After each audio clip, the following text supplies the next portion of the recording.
Thank you, Papa Salif. This is really great. Good morning, everybody. I want to thank Hula for inviting me, and I'm really glad to be here and present our work from Botswana, because despite that I'm from Harvard School of Public Health, all my work is done in Botswana. And what I'm going to talk today is one of the two possible angles, trying to convince you that monitoring and testing of viral load is really important, not only to proceed well with treatment as prevention, but also to initiate treatment as prevention. This is basically meshes very well with our recent work in Botswana, with our studies of treatment in prevention in Botswana, and I think this is one of the topics that was not really covered during a couple of previous days of conference, and that's why I think it's really interesting to get started.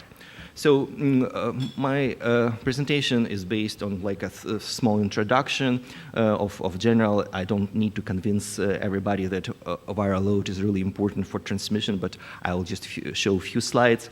Then I talk a little bit about so-called extended high viremics. This is a group of individuals who do not drop their viral load after acute infection, and I'll show you that we believe that these subset of individuals really can drive new transmissions in the community. And the main part of my talk will be focused on evaluation viral load-driven treatment as prevention versus universal treatment as prevention, and why we believe that in a community-based treatment as prevention with limited resources, viral load-driven treatment as prevention might be more efficient, and we can reach blocking of new transmissions or prevent new transmissions faster as compared if we do just universal treatment as prevention. So this is well-known data from Queen's paper that many people showed during this conference, and what is clear that higher levels of viral load are associated with higher level of transmission, and when viral load is low, basically we do not see transmissions. And from this point of view, and knowing that viral load is the main predictor of heterosexual transmission in HIV infection, and the transmission of when transmission is very rare when viral load is low. We, as somebody mentioned already, knew about this since 2000, and so it was the idea in the air that should be materialized in intervention programs. This is another slide that also was shown. This is a meta-analysis from 38 studies that was published in AIDS 2008. But my point to show this is basically the comment from editor who was accompanying this paper, the David Wilson, who said that we do not really have data to argue and to show really that HIV transmission risk can be reduced, because all these 38 studies that were used for meta-analysis were not designed to address this question. They were used their data from these studies, but they convincingly show that high viral load is associated with transmission while low viral load is not.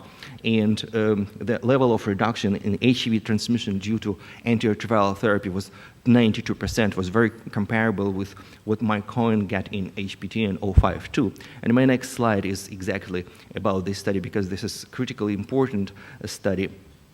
And everybody knows the great outcomes of this study and how it basically was a revolution in the field of HIV that showed what the right way to go ahead with 96% reduction in HIV transmission due to ART. And what Mike shared his data, what is really fascinating is that those who transmitted virus, the median viral load just before transmission was 4.9 logs. And it was statistically significantly higher than 4.4 log in those for entire group. And again, this highlights that higher viral load is associated with HIV transmission. So the question, if you want to prevent new transmissions in the community, who would you target for? And so our answer is that you want to identify people with high viral load and treat them as the first approach. So let me move to extended high viremics. These are viral load data from two cohorts, from Botswana cohort in Gaborone and from Durban cohort. These are two studies of acutely infected individuals, and what it shows that this blue line, it shows that when you average all the data on viral load, then you have very well-known viral set point. Peculiarity of these studies and what differs these two studies from previous studies is a very frequent sampling. We identify people within acute phase, and as soon as they were identified, we sample them on a weekly basis for 2 months, and then bi-weekly for another 2 months, and then on a monthly basis for up to 1 year. This is why density of sampling is extremely tight. And what we found that there is a subset of individuals who are shown in red who do not drop their viral load after acute phase. And we call them high viremics, assuming that their potential for transmission and generating new infections is much higher than those who drop their viral load very soon after seroconversion. And then we looked at their trajectories. We see some blips, but the overall picture is that those who maintain high viral load, they really have it at higher levels. And on the other hand, you see quite a substantial number of individuals who drop their viral load very fast after seroconversion, and they're doing pretty well from clinical point of view. So the proportion of extended high viremics, and this is all subtype C cohort. We didn't have any data on other subtypes because subtype C is the vastly predominant virus in Southern Africa. So 34% maintain their mean value of viral load was during 100 to 300 days, and this is based as a mean value based on multiple viral load testing. And if you move the time frame from 200 to 400 days, basically it's after 1 year of seroconversion, the percentage of these individuals dropped to 19%, but it's still pretty substantial. So when we looked at dynamics of CD4 in high viremics, we saw a very dramatic and fast drop of their CD4 to reach 250, which was a government criteria for initiation of antiretroviral therapy in Botswana at the time of analysis, or to 350, which is the country moved right now. So mathematical modeling showed that how plateaus the proportion of high viremics based on different thresholds, either 10,000, 50,000, or 100,000 over time, up to 800 days. And you can see that after 200 days, after 300 days, you basically have a plateau of the number of high viremics. And I should tell you, this is all pre-ART data. Everybody who initiated antiretroviral therapy that they were excluded from this analysis. So all these findings were summarized in these 2 papers and 1 recent review that is available, was published in Current Opinion HIV and AIDS in March last month of this year. And this review is free to download. Again, these results were put in these ideas that we want to target people who maintain high viral load and treat them as soon as possible after identification. In the MP3 study that was funded by NIH, the so-called Mochudi project, where we looked for dynamics of HIV incidence based on household survey. We evaluated risk factors with a variety of different social, educational, and behavioral risks. We measured uptakes of voluntarily testing and counseling, condom used, and safe male circumcision. We looked for viral linkage and clustering within HIV-infected individuals within this village. The one of the components that differs this study from other studies in Africa was using ART for prevention for those who maintain viral load higher than 50,000. And we've also developed, using this data to develop mathematical modeling. So this is map of Botswana, and red circle shows where Mochudi is. It's about 50 kilometers from capital Gaborone. And this Google map shows the village of Mochudi. This is a relatively large rural village with 44,000 total population. And we've focused on this artifact of PC Mac.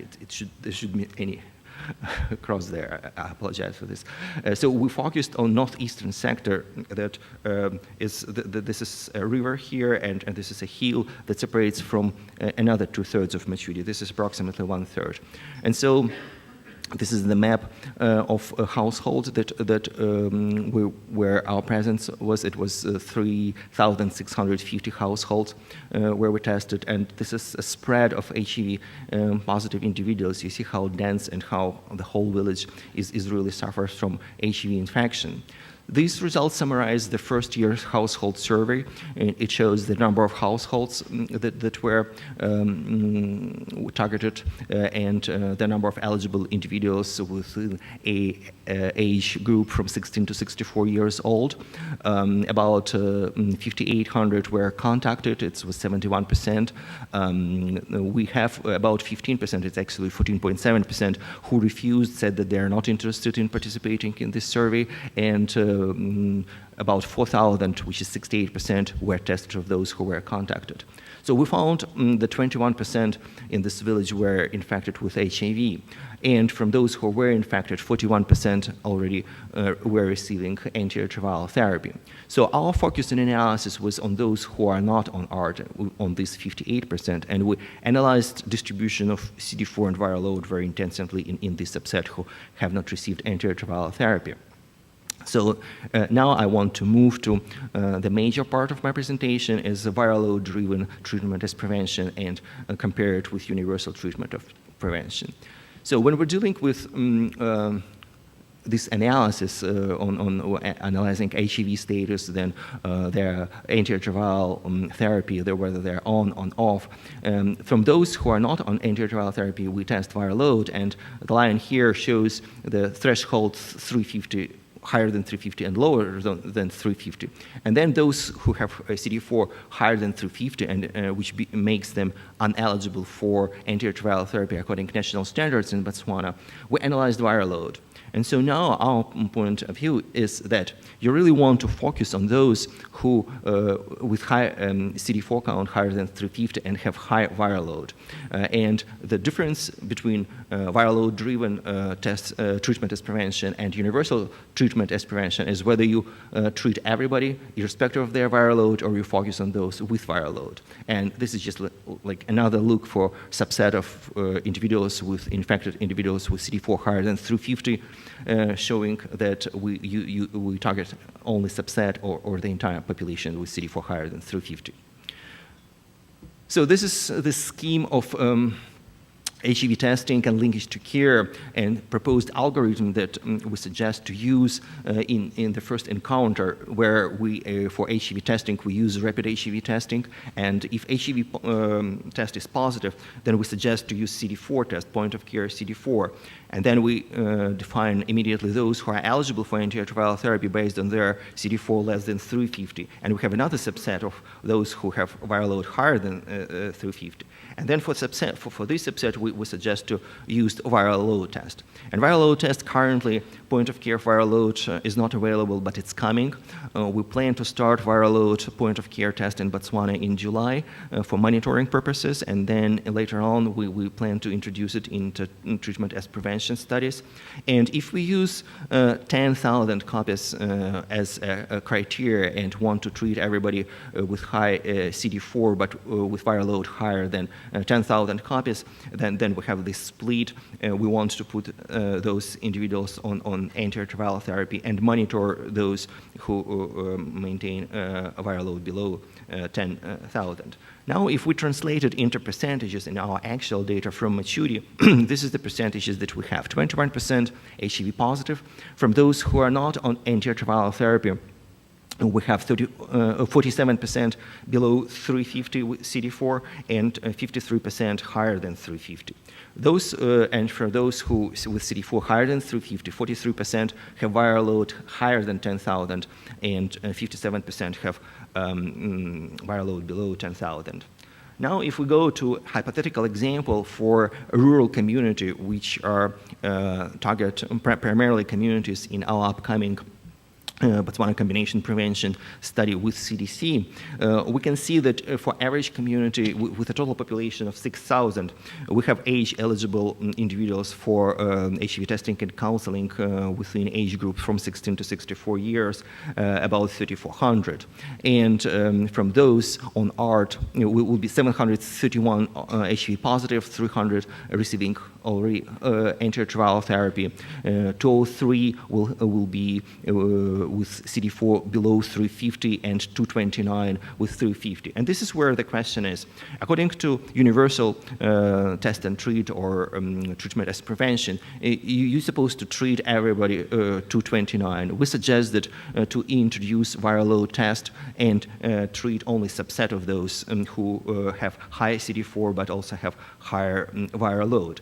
And this relatively new term, NNT, which means number needed to treat, would be not as high as it is, and with limited resources, it might be very critical. So now we translate it into a simplistic cost model, and we say that the CD4 test point of care current cost is $12. Lab-based viral load is $32 per test in Botswana, and ART estimated cost is $385 per year. This is what we have. That with our approach, the amount that you need to spend for treatment would be about 38,000 and per year, and cost as a saving would be about 50,000. Now, if you put all numbers together, you have different total cost for viral load-driven treatment as prevention versus universal treatment as prevention for those with CD4 higher than 350, and you end up with savings as 46% per this community, which basically can be allocated for the next community. And this is very simplistic calculations.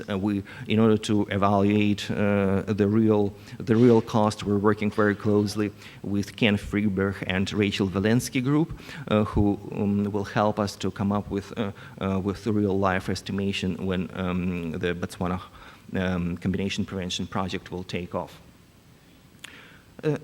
So I want to make this kind of like a summary that HIV-infected individuals who maintain high viral load are likely to contribute disproportionately to HIV incidence. That focus on these individuals, who we call high viremics, should lead to more efficient treatment as prevention. We have no evidence that long-term progressors, viremic controllers, or elite controllers benefit from early initiation of antiretroviral therapy, and we suggest to monitor them. And the conclusion is that viral load-driven treatment as prevention can be cost-effective and even cost savings. So now a few last slides about the Botswana combination prevention project that right now in its developing phase. We plan to start in October of this year in the first communities. So this is community randomized treatment as prevention trial in Botswana, and these studies should be the best answer with our hypothesis that people with high viral load, high viremics are really contribute disproportionately to the spread of epidemic. So this study involves 30 communities, 15 paired communities. Control arm is A, it's standard of care with initiation of antiretroviral therapy at CD4 below 350, and arm B, standard of care plus a package of different interventions that I'll show you in a moment in the second slide. So community are matched by population size, proximity to urban centers, and medical clinics, and local standard of care within these communities. Antiretroviral therapy will be offered to adults with high viral load. In this study, we use 10,000 as a criteria for initiation of HAART for those who have CD4 higher than 350. Viral linkage will be used to identify the source of infection and basically test this hypothesis and that viral load really contributes to higher rate of transmission in the community. The targeted population is about 100,000, and duration of the study is 4 years.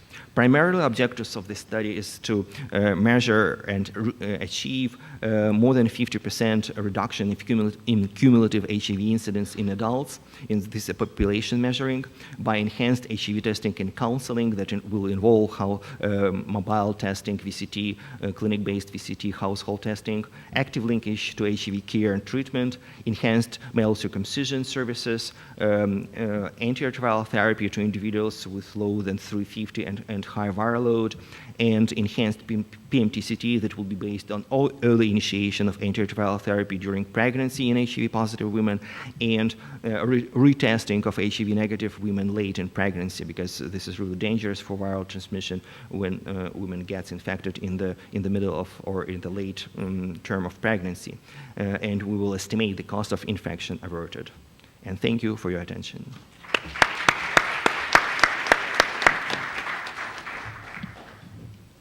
Thank you very much, Vladimir. Now it's my pleasure to introduce Dr. Jonathan Mermin, Director of the Division of HIV/AIDS Prevention at CDC, will argue against this idea. So, thank you very much. Well, good morning, and